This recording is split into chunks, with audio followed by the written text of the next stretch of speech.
questa Maria Pilonzana. Maria Pilonzana è una personaggio che non si comprende bene, si vede una fata, si vede una femmina mala, non si comprende bene. Soprattutto da chi vengono già creatura, che è una reazione più maggio.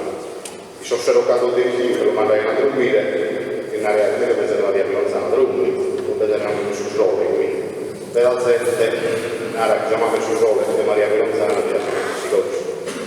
Come che avete di Serrare, che sarà una notte allegria, da questa creaturetta, su un angeletto, che hanno gettato sul babbo, che rientrano dai giù di vai, che sei andato di ancora, sul babbo te paghi, se lo si stia in coa, però lo sa militare che non è tutto, e siamo Maria Pilonzana.